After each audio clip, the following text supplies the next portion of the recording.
C'est un artiste professionnel suisse et un présentateur de télévision depuis plus de 10 ans. Federico Soldati surprend un public international lors de spectacles de mentalisme déconcertants et innovants.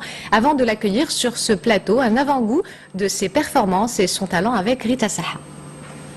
Federico Soldati est un habitué des plateaux télé. Cet artiste professionnel suisse manie le Rubik's Cube à la perfection. Mais ce n'est pas là son seul talent. Ce jeune prodige de 26 ans est mentaliste. Dès son plus jeune âge, Federico tombe amoureux du monde de la magie. À 14 ans, il monte ses propres spectacles. 5 ans plus tard, il est remarqué par un célèbre présentateur suisse et fait ensuite ses premiers pas à la télévision. Federico remporte même la 3e place du célèbre show télévisé Italians Got Talent grâce à ses démonstrations de mentalisme. Depuis 2013, ce génie de la magie anime sa propre émission sur une chaîne de télévision suisse. Sa notoriété n'est plus à prouver, son talent l'a propulsé parmi les meilleurs. Entre réalité et fiction, Federico épate et laisse son public sans voix après chaque prestation. Ses démonstrations sont essentiellement basées sur la psychologie, les statistiques, le langage du corps ou encore l'intuition. Ce féru de magie joue avec les nombres et peut deviner un mot, une date ou parfois même des informations très personnelles. Plus qu'un simple artiste, Federico Soldati est un vrai caméléon qui maîtrise son art à la perfection.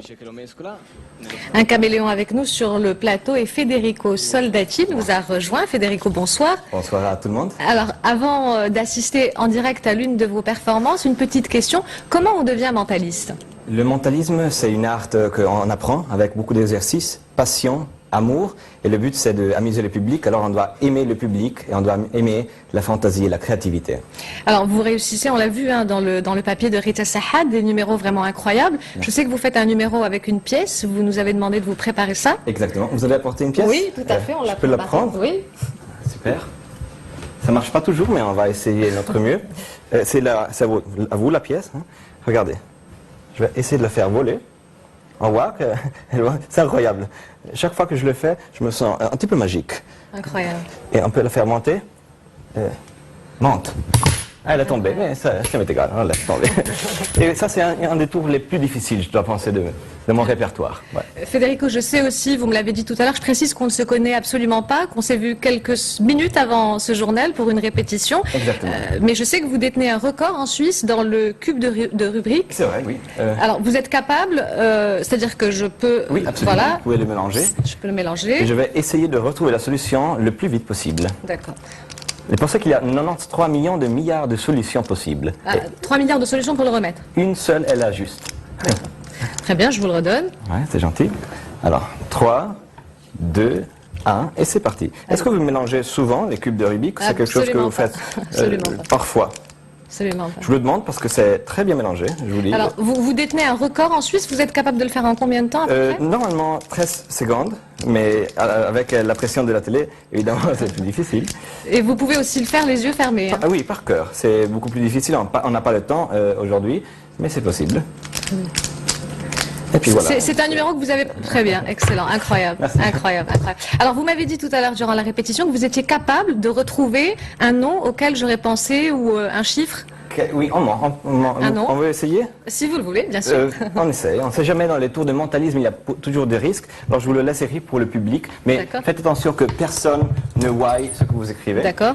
À part les téléspectateurs quand même? Oui, absolument. Non, mais plus tard. Hein. D'accord. Avant, vous devez l'écrire. Donc j'écris un nom. Ce que vous voulez. Un mot. L'important, c'est qu'un mot qui représente quelque chose pour vous. D'accord. Et je m'excuse pour mon français avec le très fort accent italien. On vous comprend parfaitement, c'est l'essentiel. Parfait. Alors, je prends... Donc, je cache bien ce que j'ai écrit. Hein. Vous avez écrit un nom? Oui. Voilà. Alors, je vous demande de penser à la première lettre. Est-ce que vous pouvez mettre un doigt contre ma main? Bien sûr. Ouais. Pensez à la première... oui, c'est plus fort. C'est une B. Non.